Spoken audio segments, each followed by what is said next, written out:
For sensitive listeners and children, this episode contains accounts of graphic violence. Listener discretion is advised. Ripple Puddle. Welcome to Ripple Puddle. Welcome to Ripple Puddle. Ripple. Ripple puddle, ripple puddle. Breathe out. Breathe in. You're listening to episode 3, Spill Your Guts. I'm Carla Taylor. And I'm Stephanie Hafer. Take a deep breath in for a count of 5, filling your lungs fully.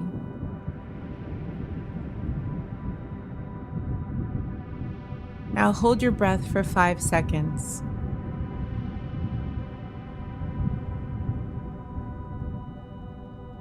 Now release your breath for 5 counts. As you breathe out, feel your guts as though you were going down a great big hill on a roller coaster.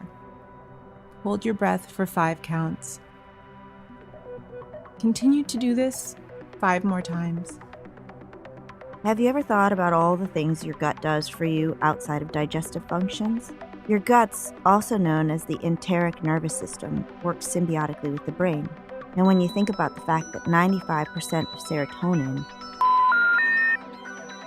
is a chemical created by the human body that works as a neurotransmitter. It is regarded by some researchers as a chemical that is responsible for maintaining mood balance, and that a deficit of serotonin leads to depression.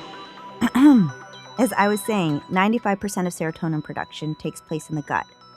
It kind of all makes sense, doesn't it? Using your gut helps you let go of the things that no longer serve you. Following your guts means you're listening to and trusting your body. Your gut holds all of your primal predatory information. Are you listening to it now? We are going to take your guts on a roller coaster. Let yourself go, pay attention, and remember to breathe. Ready to eavesdrop in? What is that thing you want more than anything else in the world? Listen closely to what your body tells you. Can you stomach it?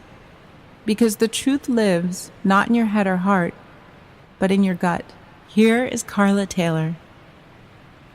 I've always wanted to climb Mount Everest. I never want to climb Mount Everest. It's the kind of thought that keeps me alive, keeps me wondering. In my mind, I've stayed at base camp and adjusted to the oxygen levels. I've eaten what the Sherpas cook. I've fallen in love with a yak named Toby and slept in the wrenching chill that splits your soul wide open. Who is this person that risks life and limb to stand at the summit? Who is this that shimmies across horizontal ladders, bridging gaps above 100-foot crevasses of ice? Who is it that walks past the dead and dying, to stand tall above the clouds? I imagine it to be like a god, a creature from Greek mythology, fighting against the man in the sky that blows curly cloud-like circles of angry wind. Because how dare she stand so close to heaven? Sometimes, in the middle of the night, I awake to the sudden terror of being trapped on a vengeful mountain, one that keeps me at its breast, long enough to throw me. I worry that my oxygen has been tapped, and pulmonary embolism will take this desire, this wild, wild courage to stop dead. And then what would I be? Wrong on the primary principle that defines me, that desire defeats biology. And I'm scared. Struck to paralysis that keeps me every march from joining the group of climbers. Because if I did make it to base camp, I fear it would be like standing at the precipice of this life and the great beyond. Just one push, or a seismic moment of courage could take over. And then I would fly.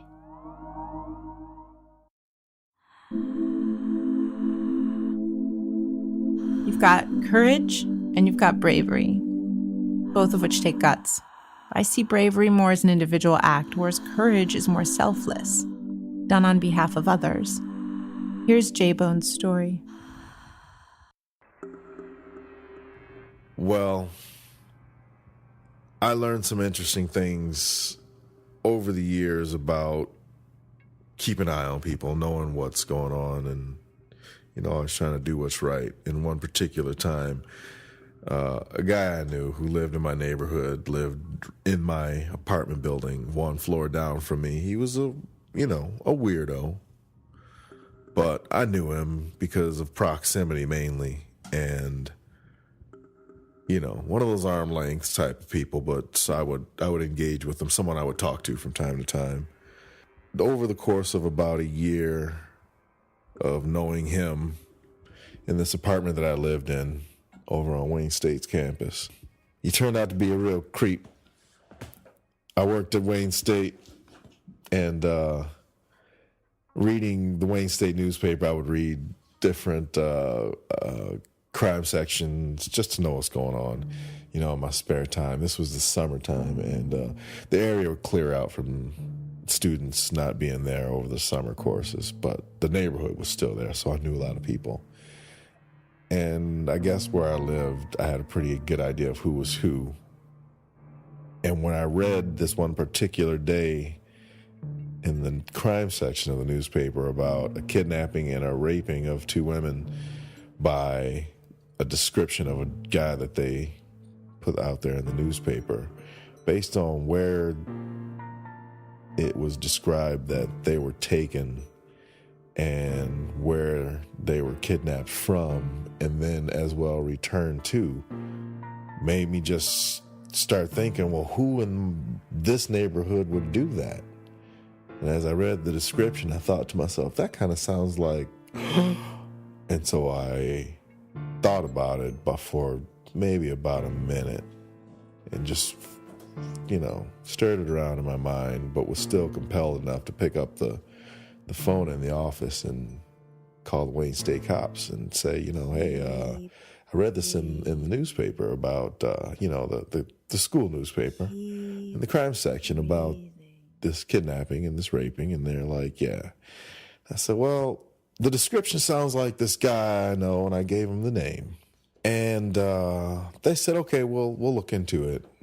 All right, fine, and, hung up. A couple hours later, I get off of work and walk across campus home. As I'm a block away, I see a big, nice gaggle of cars. Cop cars. There's some cop cars and then some detective cars, but there was a lot of them. It was like 20. And as I get closer, I notice they're at my apartment building. And as I'm about a half a block away, I notice they're kind of looking at me. About 6 of them come surround me, and they're like, thanks for the tip. And I'm like, what do you mean? They're like, yeah, it was exactly who you said it was. So yeah, we've got a lot of things against this particular person. They wouldn't tell me. They wouldn't disclose what it was. But they did confirm that he was a really, really bad guy. That was the last I saw of him. My apartment manager, he was an ex-cop, so he knew a lot of the guys who were there, and, he kind of gave me a little rundown, and he was kind of a hard ass. He'd see me every now and then, and he'd say, "You're still alive?" And the reason behind that is because one day I'm in class a couple weeks later, and it's about a month later, and I got a page, 911 urgent, and it's for my father. So I excuse myself out of class and I go to a payphone and I call my father and I'm like, hey, what's going on? And he says, who's that? And I just froze.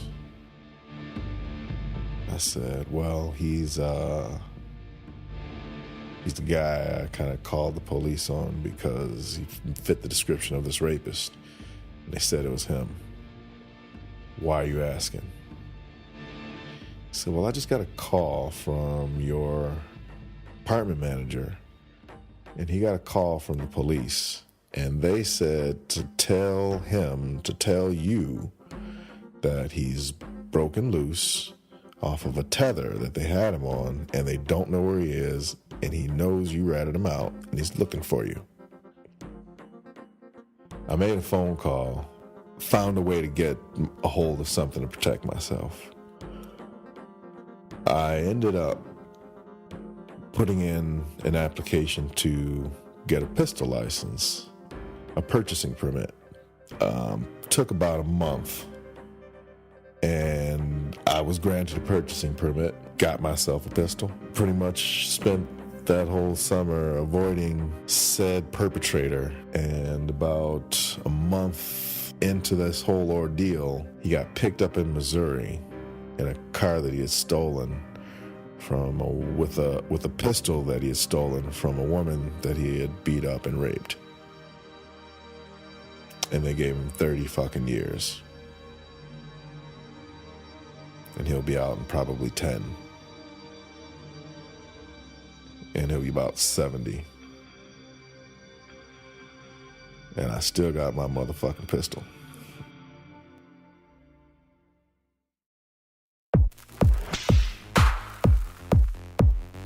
Hot tips. Hot tips. If you're feeling cranky ever or like cynical, the best thing to do is come up with your goofy asshole voice, which you can refer back to. So like for me, if I'm somewhere and I'm like, and the thought that's going through my head is like, oh my God, what this person's saying is like so annoying.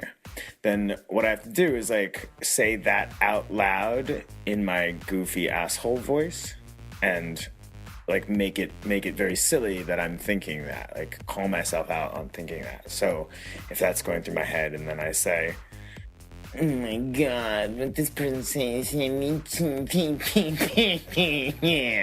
then it's very hard to take it seriously after I actually say that out loud.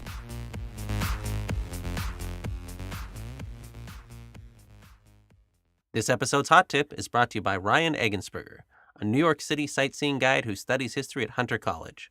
Whether you live in the New York City area or are planning a trip there, consider taking a tour with Ryan. It's entertaining, informative, and often magical.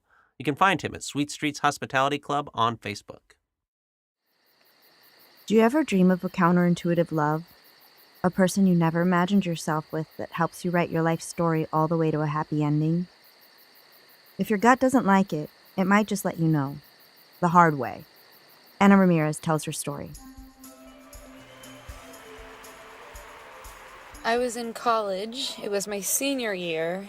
I had kind of broken up with my on-again, off-again boyfriend, who I was too stubborn to really recognize that I loved, but that I didn't really know then. I went on a date with this guy. He was at the business school at the University of Maryland, so you can already imagine kind of how he was. Preppy, polo shirts, the Sperry's, backpack, that really big attitude, getting in people's faces, but then pulling back and like thinking it was just being funny, being a jokester, being silly. For some reason, I really thought that was attractive or interesting. Well, I also have a big personality, although mine was kind of pushed down because when two personalities that are pretty big or come together, it kind of causes a big explosion or causes one person to kind of bring it down. Him and I would pass each other in the halls. Maybe he thought I was kind of cute. We went out on a date. He lived in Fort Washington. It's an eternity from me. I lived in Maryland. In Boyd's, so it was so far. He came to pick me up from my house. I was still living at home. We went out. I was kind of nervous because I felt like maybe I wasn't his type. So I did my best. I straightened my hair, put on this top that at the time I thought was kind of cute, kind of fun. He knew the bartenders. He knew the people at the restaurant. We drove in his 1990 Mercedes that was probably his dad's. We went to this really nice restaurant in Georgetown, and it was kind of like, special treatment. He found a parking space right in front of the restaurant, almost like it was reserved for him, but it just happened to be good luck. We go in, we get one of the best tables. I think off the bat, I just felt really disconnected. So I decided to drink myself silly, because any 20-year-old girl who's not really sure of herself would, right? Because that makes total sense. After dinner, which was okay, we went to his friend's bar, a guy that I actually knew. And from there was music. I was able to sort of get into my own thing. But still, that feeling of disconnect was there. I had one drink, had another drink, had a shot because I, wanted to prove I could hang. And I could hang, but not as long as I thought. I guess as the night went on, I realized that my liver can't really process all that much. And since I didn't eat that much during dinner, the whole storm came much faster. After a couple of cranberry vodkas and some weird green or blue shots, the night got kind of hazy. I was outside getting some fresh air. And I was drunk. I just remember feeling like he wasn't really around, but maybe that's just because I like to go gallivant around by myself. Maybe it's because I was a drunk mess, but I went outside and I thought, oh my goodness, I don't feel well. I need to get behind this car, because I felt all of my feelings, all of my anxiety, all of my dinner, and especially all of the drinks coming up. So I get behind what I thought was a car and just completely throw up. Just vomit central. Everything out there. And I couldn't hide. I couldn't hide mostly because it was in front of the bar, not behind the car, in front of the bar, in front of him, in front of his friends, in front of the bouncer, all over my shoes, myself. And at that moment, that's where I black out. And he took me home. I'm not sure if he walked me inside of my house, but somehow I got inside into my bed. To this day, I'm not really sure what happened when I got home. I think he might have been a gentleman, even though he was kind of an a-hole. He took me inside because I just was not in good shape. I fell asleep, passed out. Next morning, I wake up fully clothed, in my heels, and just smelling so bad. I went to class on Monday, and, well, as you could probably imagine, I actually didn't talk to him again. I was mortified and just avoided him at all costs. Well, that's where it all came out. That Saturday night, everything came out, and there was nowhere I could hide.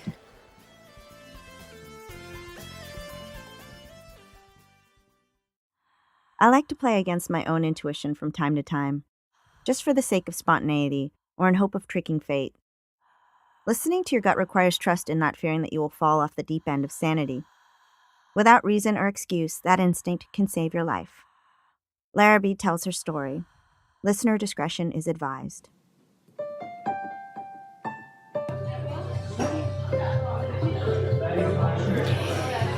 Growing up in New York City, I always had to be aware. You have to be aware of who's around you on the streets, and you have to be aware of what's going on in your home, especially when you live in a home full of people who tend to be drunk or high or just generally erratic, which was my situation and the situation of a lot of people in New York, especially on the Lower East Side. And things like drug dealers and criminals, those weren't foreign, frightening things to me. They were just, like Mr. Rogers says, people in our neighborhood. They really were. And there were very few times when I really felt I had to be afraid, but I always had to be aware. And I developed, at a very young age, the ability to very quickly take the temperature of a person, a situation, a room, a conversation, an event. Sometimes, when I knew that something was going on, I could tell when it was really bad, because my spider senses tingled. As a little kid, that's what I always called it. My spider senses are tingling. I'd get a funny tingling feeling that started just below my shoulder, on my arms, and it would grow stronger and deeper and tingle more and more until it hit my chest. And then I'd get out of the situation as soon as I could. And this ability to sense things, to sense danger, served me really well. And I think sometimes kept me alive. As a teenager, I sort of took up with a tawdry band of lunatics. We were just a pack of teenage girls running around the Lower East Side in skimpy clothes who all wanted to be crazy artists, which was completely normal at the time, so we didn't stand out. We were really, one in a million. And it was me, Janetto Stiletto.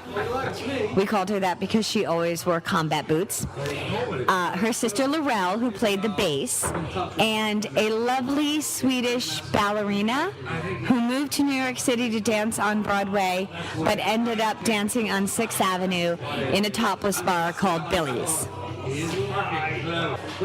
And as we'd sort of go throughout our little creative, not so creative, mostly high lives on the Lower East Side, we'd come across all kinds of characters. And, some of them weren't very nice and I just didn't want to hang out with them. And others were fantastic and interesting and vibrant and lively and kooky and writers, painters, singers, dancers, models, just everything. Everybody started moving in from all over the place. And Jeanette and Laurel were from New Jersey. And they grew up with a single mom, kind of a lower middle class background, but they had food in the house and they pretty much knew what they were walking into when they came home. And my Swedish ballerina topless dancer friend grew up in a lovely semi-socialist environment where everything was very safe. So in that context, I was kind of the street smart one, and I knew it. And I did kind of feel like it was a little bit my task to take care of them sometimes. So one of the sort of people of the neighborhood that we knew was this guy named Daniel. And we knew him because Daniel used to get us really high on great marijuana in Tompkins Square Park. And at the time, this is before the Tompkins Square Park riots. So it was full of, it was called Tent City, and it was full of these, illegal, ramshackle, makeshift dwellings. They were, but they some of them were quite nice. They had beds, they had electricity. They'd tap the street lights in New York City, and they'd have electricity, and they'd have gas for their cooking, and we'd go in there and we'd have hot dogs in their tent, and we'd smoke pot and we'd hang out, and it was warm and cozy and it was great, and you didn't have to tip the bartender, and we couldn't get into a bar anyway because we were just teenagers. But Daniel, when I met him, even though I did really want the pot because he got good pot, set my spider senses tingling. He just did. But he never did anything wrong. And he never said anything strange.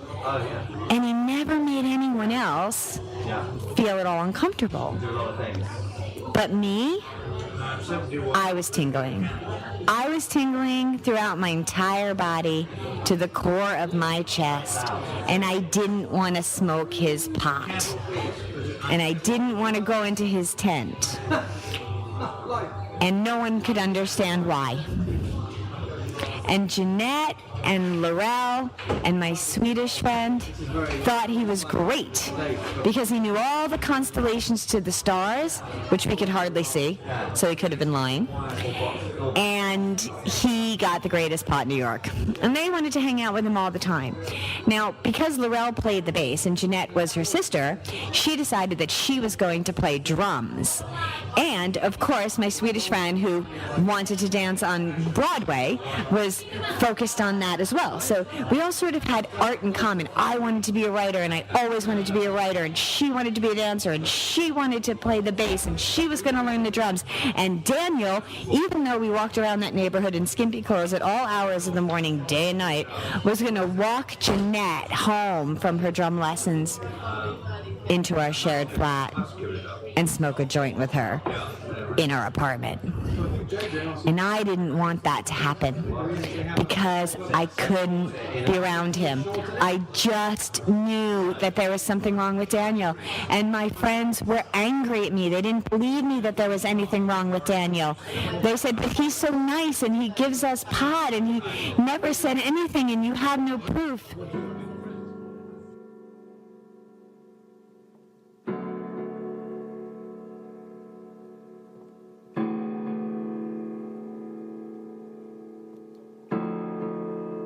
Whenever I was around Daniel, even though he was smiling and wearing a tie-dye shirt and sharing marijuana with us and had sort of, hippie, long, golden hair and was sort of working his Jesus-y vibe, I always felt like I didn't want to physically be too close to him. I felt like even though he moved slow, he was capable of suddenly moving very fast. I felt like he could physically grab me at any moment. When Jeanette and Laurel and me couldn't find our Swedish ballerina topless dancer friend, we all said, oh, maybe she got a boyfriend. But I knew something was wrong. And I knew that Daniel did it. You see, Daniel didn't want to sleep in the park anymore. And she had a rent-stabilized apartment, and he loved her apartment. And when she went away, he even stayed in her apartment for her and watered her plants. And I didn't think that was a good idea, but no one listened to me. I knew things that they didn't know. I just did. Well, then a week went by, and then 2 weeks, and she still didn't answer her phone. And when Jeanette went around to the house, only Daniel was there. Daniel, who used to walk her home from her drum lessons late at night so that she would be safe. Daniel, who used to give them pot and was everybody's friend. But Daniel, who always gave me the creeps, was there. And she wasn't. And she was just gone.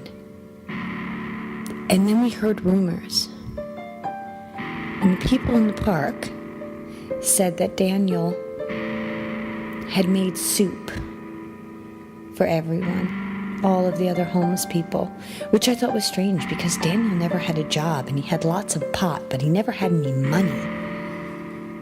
So why would he be giving out food? And then everyone said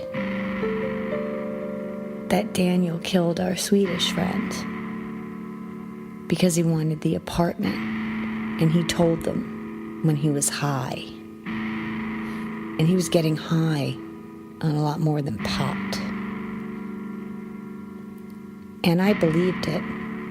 I knew it was true. I knew she was dead. And none of us had reported it because we didn't go to the police.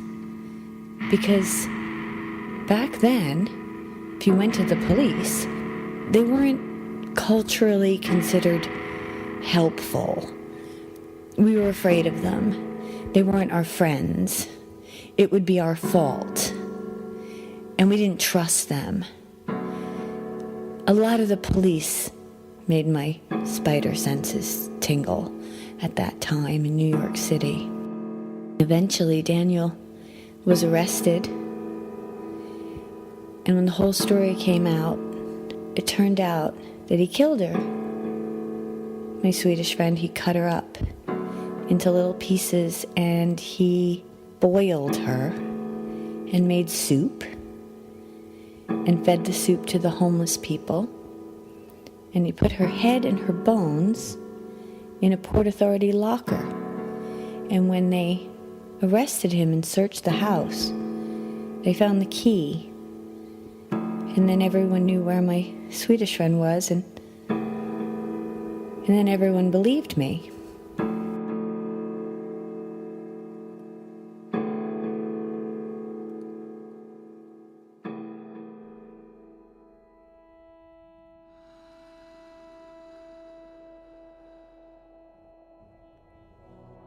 Continue to breathe.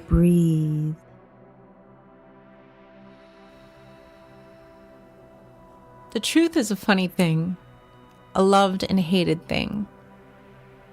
Can you tell the truth?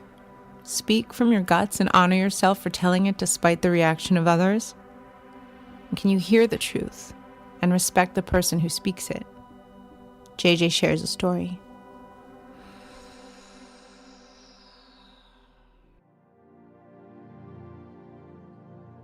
After graduating college, I went on a 6-week canoe trip into northernmost Alaska above the Arctic Circle with 3 friends, and one of the dangers was grizzly bears. So we were told that we'd need guns to protect ourselves, because up there, grizzlies aren't really used to seeing humans because there aren't many up there. So we bought some guns. I bought a .44 Magnum, and the guy in the gun shop said probably actually wouldn't do much good. And everyone made jokes about your best bet is to shoot your friend in the leg and run, or just shoot the gun in the air and try and scare the bear that way. Otherwise, .44 Magnum, even though it's one of the biggest handguns, you're more likely just to injure the bear and anger it. They're ridiculous animals. They can run, the 100 meters in, I don't know. I mean, they can run 40 miles an hour. So you can shoot it through the heart and it'll still get to you, So we went to Alaska with these thoughts in our heads and packing our guns. So my friends had shotguns. We went through the whole trip. We saw grizzlies. There was no problem. We didn't shoot our guns once. There was no, shooting at tin cans or shooting at targets. We were very just respectful of it was a beautiful, serene, wild place. And we went through the whole thing without making any noise with our guns, which was good. So get back to New York, and I think having a gun in New York is illegal, but I didn't know what to do. I didn't want to register the gun, so I just put it in my closet. I thought, what harm is it going to do? I'll just put it in my closet and leave it there. And then a friend of mine, actually one of the guys who was on the canoe trip, twice a year he has a big gathering up at a house in Vermont, a summer gathering and a winter gathering. I think this was the summer gathering, so I thought this would be a good opportunity. I'll just take the gun up to Vermont and kind of bury it in the attic, or literally bury it outside and just not have to worry about it. So I got it all ready to take up. I didn't have a car then, so my friend who had the house set me up with these 2 women who were going up for the weekend, and I'd never met them before. They were very nice. They picked me up from my apartment on 27th and 3rd in their rental car, and we made our merry way up to Vermont. I didn't tell them that there was a gun in the trunk. I probably should have done, but I just thought I didn't know them.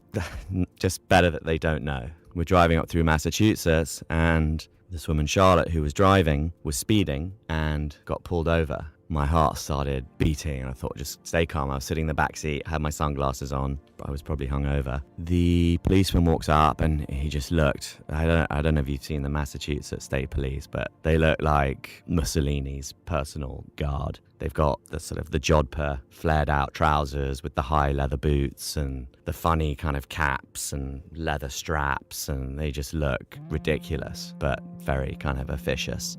This guy comes up, and I remember it was Officer Venturini on his name tag, and he looks in the window, and Charlotte, the driver, was obviously a little bit shaken up, and she didn't feel very comfortable about the whole thing with the policeman, and do you know how fast you were driving, and you were breaking the speed limit? I think he gave her a ticket, and then he looks in the back seat, he sees me, he's looking around, and he goes, you don't have any weapons or narcotics in the car, do you? And I'm thinking, what the fuck is that? I mean, when have you ever been pulled over where the policeman has asked that question? I mean, I've been pulled over a few times, and that's never been a question. I think he saw 3 20-somethings in a rental car heading up to go to a party. I'm sure he probably thought we had pot or something in the car. So my heart is in my mouth. I'm trying to stay calm, pretending that I'm innocent. Totally, I didn't know what the ramifications would be if he looked in the trunk, but they said, no, officer, nothing. And so that was it, luckily. Officer goes away. We pull out, start driving 55 along the highway. And Vanessa, who's the passenger, turns around and says to me, JJ, I don't take this the wrong way. We don't really know you very well, but we have to ask, do you have any drugs on you? And I said, no, but there's a .44 Magnum in the trunk. Charlotte has basically never spoken to me since then, and Vanessa thought it was the coolest thing. She couldn't wait to get to the destination and have a look at it. So yeah, the gun is safely made its way to Vermont, and it's actually still there. It's still up there.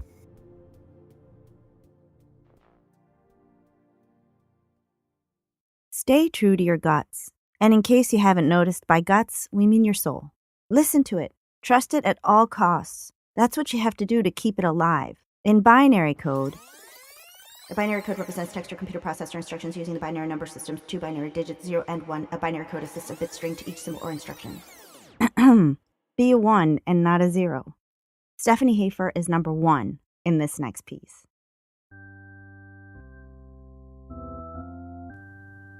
Bless me, Father, for I have sinned. It has been 24 years, maybe actually 28 years, since my last confession, and these are my sins. 28 years is a long time. How are you going to remember all of your sins if you can't even remember what you had for dinner last night? I had lasagna for dinner last night. You need to come to confession more often. Every week. It's just so scary and weird. Why do I have to tell this old man what I do? I don't know him, and he doesn't know me. And anyway, he doesn't actually care about me. Okay. Go on. I believe in God, but I also believe in aliens. And the nun in CCD class said that if a baby is about to die, we have to baptize it before it dies so that it will go to heaven. But would God really not let a baby into heaven? Why would he keep it in purgatory? And what is purgatory anyway? Nobody's been able to give me a straight answer on that one. Anyway, the baby would be really scared there. But Sister Mary Teresa said that we could baptize it, and all we needed was some water, and we would have to say, "In the name of the Lord God, you are baptized," and then make a sign of the cross on its forehead and dump some water on its head. And I kind of thought she was making it up, and I asked her, what if we didn't have any water? Could we use Windex or even spit? And she said that that would be fine too, but water is best. I don't actually believe what any of you are saying, but I believe in magic and in aliens, and I think Jesus seemed like a really nice man. He would make a good uncle. Uncle Jesus. I think it's really sad what the soldiers did to him by nailing him on the cross.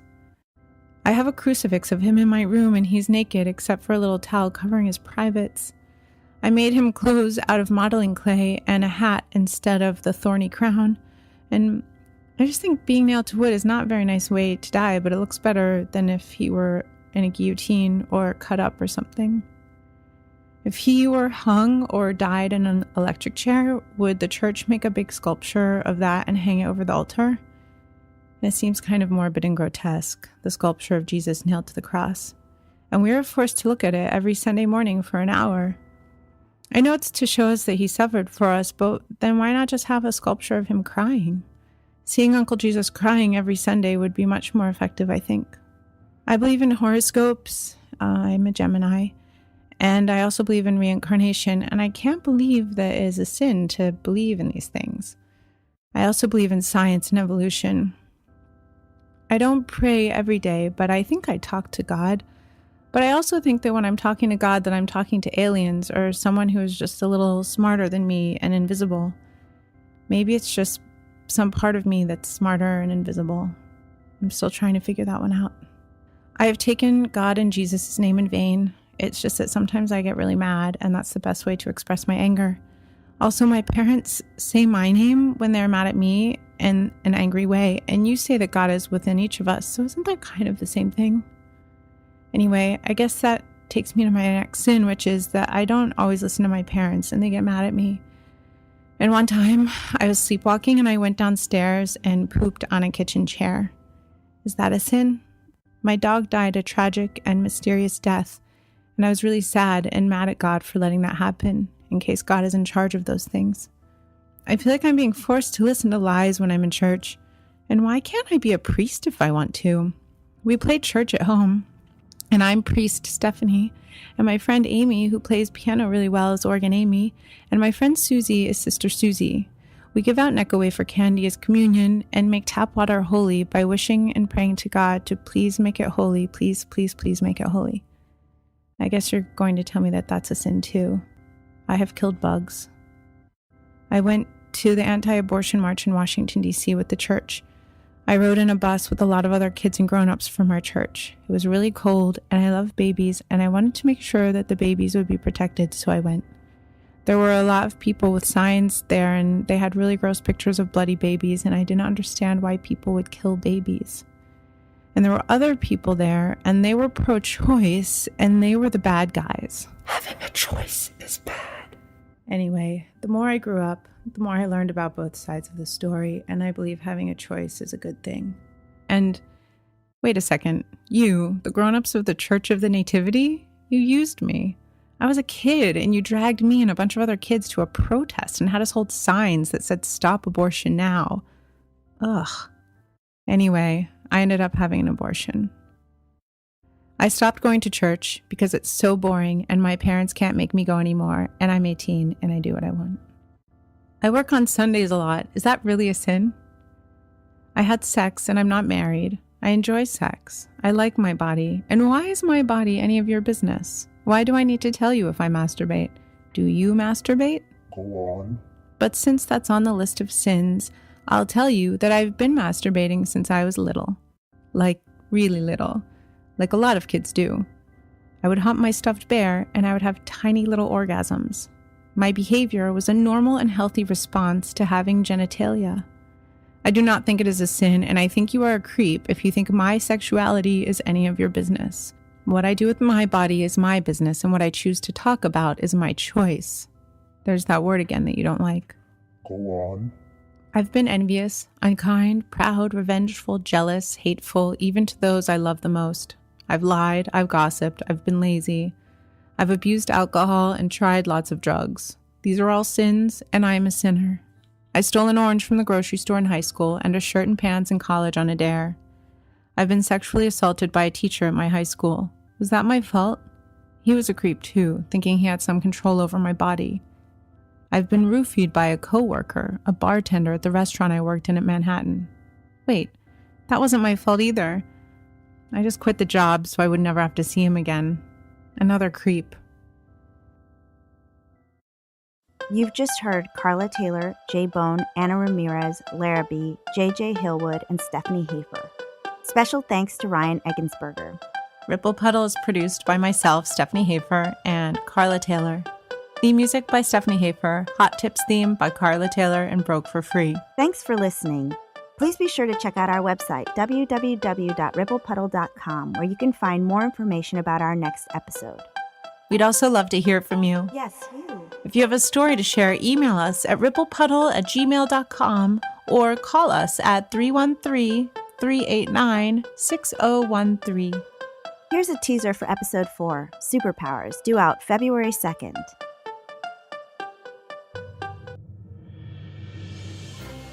Hello, I'm a 5'4", female petite Latina. Brown hair, brown eyes with a curvy frame. I enjoy dancing, existential philosophy, poetry, and toilet humor. My superpowers are dynamic energy formation deliverables through alchemy dispensation to those in need. I can effortlessly make the grim funny and the funny grim, and I have the gift of dishwasher loading. Looking for a life force who can stay out of the way of my dishwasher. Hey, all you superheroes out there. I'm average height, average weight, with average brown hair, and average across the board. I enjoy flying in my dreams, long walks and conversations, and discovering something new. My superpower is dreaming of things before they happen. I'm looking for that special someone who can defy gravity and really fly. Come save the world with us for episode 4, Superpowers, February 2nd, 2015. This and much more. This is Uncle Isos. Come on in. The water is great.